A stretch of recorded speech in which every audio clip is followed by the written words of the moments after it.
It begins quietly, the kind of quiet that settles over Windsor when the leaves start to turn. Behind the stone walls and immaculate lawns, a house stands waiting. Once filled with voices, laughter, and royal expectation, it now sits emptied of meaning, holding only its silence. Before we dive in, there's something I need to share with you. Over the past few days, thousands have watched these stories unfold, but most haven't subscribed. If you're one of them, I invite you now to join us. Subscribe to Crownverse so you never miss the next chapter in this unfolding royal history. The Duke of York, or as formal records now prefer to call him, Andrew Mountbatten Windsor, finds himself once again at the center of uncomfortable headlines. It begins, as many royal controversies do, with a home once given, then sold, and finally, reappearing as a question mark hovering over the integrity of the crown itself. Sunninghill Park. To the public, the name might seem unremarkable, but for decades, it carried the weight of royal generosity, the Queen's wedding gift to her son. A newly built mansion in the late 1980s, constructed after Andrew's marriage to Sarah Ferguson, intended to represent a modern royal future. 11 bedrooms, pink brick facades, and all the optimism of a generation that believed duty and love could coexist. For years, Sunninghill Park symbolized the Duke's place in the royal order. Prosperous, young, confident. Yet, as the marriage dissolved and scandal shadowed the Yorks, the property began to decay. Reporters described weeds rising through the driveway, broken windows, and an air of neglect that felt almost symbolic. And then, quietly, in 2007, the house vanished from Andrew's possession. According to reporting by The Times, the estate was sold for roughly £15 million, the equivalent of about 30 million Australian dollars. The buyer, as later revealed, was a Kazakh billionaire, Timur Kulibayov, the son-in-law of the then president of Kazakhstan. At the time, few in the press questioned the deal. The property had been listed for years without serious interest. When it sold above the asking price, unusually above, in fact, by nearly £3 million. For most homeowners, that would be a triumph. For a senior royal, it was a curiosity, because the buyer was not just wealthy, he was politically connected. It would take years before the story resurfaced, and when it did, the questions were sharper. Why would a Central Asian billionaire purchase a decaying English estate for more than it was worth, and leave it empty for years? Why was the property purchased through a company reportedly linked to a trust once established by the late Queen herself? Those questions never received clear answers. Royal sources at the time insisted the sale was properly conducted and entirely private.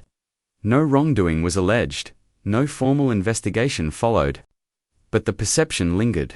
Even now, The Times notes that around half of the proceeds, roughly £7.5 million, were redirected into renovations at Royal Lodge, the Duke's primary residence near Windsor. Today, as reports suggest, King Charles has asked his brother to vacate Royal Lodge. That decision to invest millions into its refurbishment has taken on a tragic irony. For a man once favoured by the late Queen, the Duke's life is narrowing. Royal Lodge, the grand Georgian estate, with sweeping lawns and soft Georgian curves, became Andrew's retreat, his fortress, and his last remaining link to royal privilege.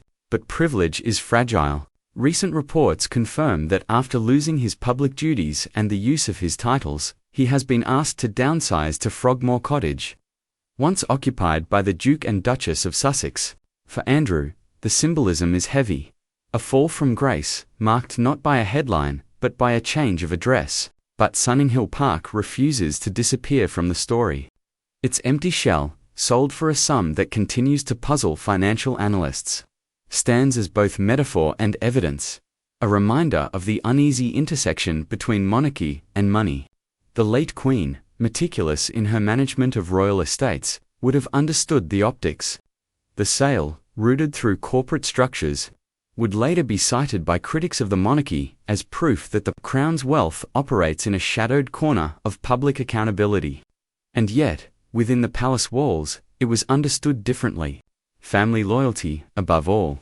A son allowed to manage his own affairs, even if his judgment had become erratic. That judgment would again come under scrutiny years later, not through property, but through business, and not his own business, but his ex-wife's. The year is 2019. The setting, Buckingham Palace. The Queen is in residence. Her flag, the royal standard, ripples over the east facade. Within the palace, marble corridors hum with discreet activity. Security is tight. Protocols are precise. And yet, on one afternoon that summer, a small group of men entered the building not as diplomats or state guests, but as investors. According to a BBC investigation later corroborated by GB News and The Telegraph, Prince Andrew personally arranged a private palace tour for two American businessmen, Jay Bloom and Michael Evers, founders of a cryptocurrency enterprise known as Pegasus Group Holdings. What followed reads like a cautionary tale about power, access, and misplaced trust. During their visit, video footage was taken discreetly, almost innocently. The businessmen, dressed in business casual attire, are seen walking through halls that few outside the royal circle ever see. Portraits of kings stare down as they pass. Gilded doors swing open. A voice murmurs about Her Majesty being in residence. She was indeed there that day. The Queen, then in her 90s, occupied her private apartments while her son entertained businessmen promoting a digital currency venture. Reports indicate that Andrew's ex-wife, Sarah Ferguson, was later appointed as a brand ambassador for the firm. Contracts obtained by the BBC and other outlets showed she received an initial payment of over £200,000, with the potential to earn up to £1.4 million, roughly odd $2.5 million in equity and bonuses. For a brief moment, it seemed like another curious but harmless commercial engagement, until the company collapsed. Pegasus Group Holdings, once valued in the hundreds of millions, failed within months. Only a fraction of its promised infrastructure was ever built. Investors lost millions. The crypto market moved on, and the photographs, Ferguson smiling beside the company's executives, Andrew's name appearing in corporate correspondence, began to feel radioactive. According to the BBC's reporting, the businessmen themselves later described the encounter as surreal, being ushered through Buckingham Palace as if stepping into another century, their digital dreams colliding with the weight of monarchy. In hindsight, the visit seems emblematic of Andrew's post-royal years: blurred lines, unwise associations, and a reliance on old symbols of authority to sustain new forms of relevance. When the BBC broke the story, the palace offered no denial of the meeting itself. It simply emphasized that Andrew no longer had an active role representing the crown. Ferguson, when questioned, stated that she had pursued legitimate business ventures independently and without the palace's endorsement. But context, as ever, mattered. In 2019, Andrew was already under intense scrutiny for his friendship with Jeffrey Epstein. Every photograph, every email, every unexplained transaction became evidence of something larger, a pattern of proximity to questionable wealth. By the time Newsnight aired his now infamous interview, the image of the Duke as a royal diplomat had collapsed. The man once entrusted with trade missions and ceremonial duties became, in the eyes of the public, an emblem of mischief. The Pegasus affair didn't break him. It simply confirmed what many had come to suspect, that Andrew's private world operated according to rules foreign to the public one. And in that world, symbols like Sunninghill Park and Buckingham Palace were not sacred boundaries, they were tools. The Queen, ever discreet, maintained silence. But those close to the palace have since said that her disappointment was profound. To her, the monarchy's survival depended not only on service, but on restraint, an understanding that the crown's dignity is eroded, not by scandal itself, but by the suggestion that its favors can be traded. In her later years, she reportedly continued to support Andrew privately, ensuring he retained housing, security, and presence at family events. Yet, her protection could not outlive her. After her passing in 2022, the quiet balance she had maintained began to crumble. King Charles, inheriting both the throne and the burden of family management, has sought to draw a firmer line. And so, the property that once symbolized Andrew's rehabilitation, Royal Lodge, has now become a point of contention. Reports suggest the king has asked his brother to vacate the residence to make way for others, or to reduce maintenance costs. Andrew, it is said, has resisted. He argues he personally funded its restoration. A claim partly true. Half of the Sunninghill proceeds, indeed, went into the renovations. But money, even royal money, does not purchase immunity. Observers now see the Royal Lodge dispute as both domestic and symbolic. A brother enforcing discipline where their mother once offered mercy. The act of moving Andrew from Royal Lodge to Frogmore, the same property vacated by Prince Harry and Meghan, carries layers of irony almost too precise for fiction. As these events unfold, British media have reignited the story of the Sunninghill sale, tying the old transaction to the present struggle. The Times recently revisited the details, describing the sale as one of the more curious financial footnotes of the modern monarchy, the buyer's connections to the Kazakh regime, a regime long accused of human rights abuses, add geopolitical shadow to an already complex narrative. Anti-monarchist groups, seizing on these threads, have labeled the episode a case study in royal opacity. Yet defenders argue that private property sales by private individuals should not be politicized simply because of birthright. Both arguments contain truth.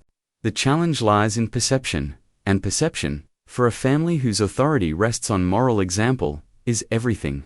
Within the quiet rooms of Windsor, this tension is said to be palpable. The Duke, still residing at Royal Lodge, rarely appears in public. His outings are brief, his presence measured. Sarah Ferguson, meanwhile, has reinvented herself once more as an author, a speaker, a survivor of illness, and a voice for optimism.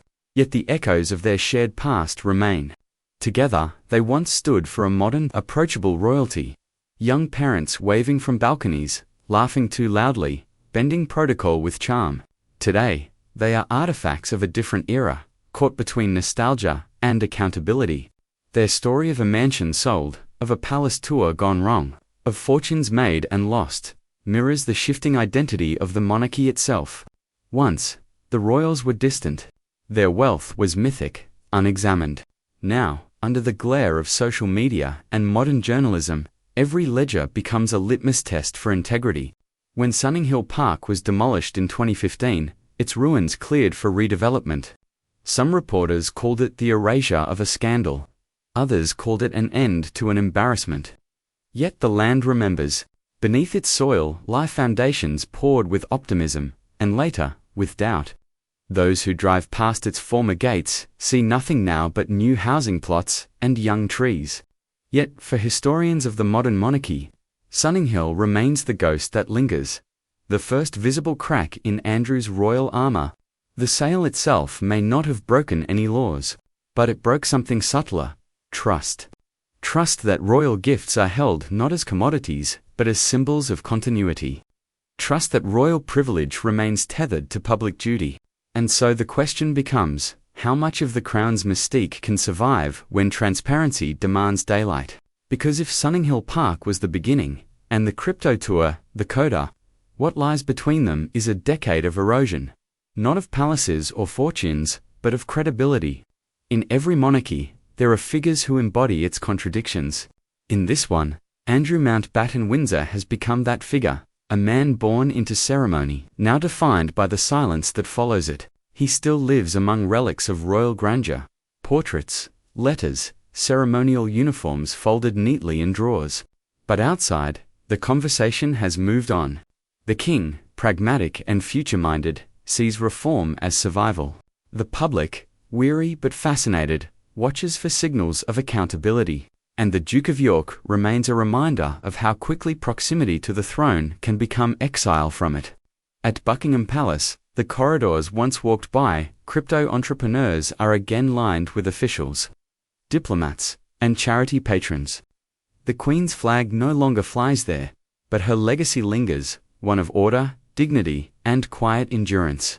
Perhaps, in her private moments, she foresaw this reckoning. Perhaps she understood that her son's story would outlive her silence. Today, as new controversies rise and old ones resurface, the monarchy faces an uncomfortable question, not just of money or morality, but of meaning. When every transaction becomes a headline, when every friendship becomes a liability, what remains sacred? The crown has endured wars, abdications, divorces, and public outrage. Yet its most delicate battles are fought not on battlefields, but across dining tables, legal ledgers, and silent hallways. And in those hallways, sometimes, a door stays closed a little longer than expected. Not out of secrecy, but out of uncertainty. Because even within palaces, there are rooms where truth and loyalty can no longer share the same air. As dusk settles over Windsor, royal lodges' windows glow with a soft, defiant light. Inside, a man walks past portraits of his ancestors, their painted eyes unblinking. Outside, the world he once represented continues to turn, curious, skeptical, and waiting. And perhaps, that's the most haunting image of all. A prince, once celebrated, now defined, not by what he holds, but by what he's lost. What do you think? Can redemption exist within the walls of royalty, or has that era passed forever?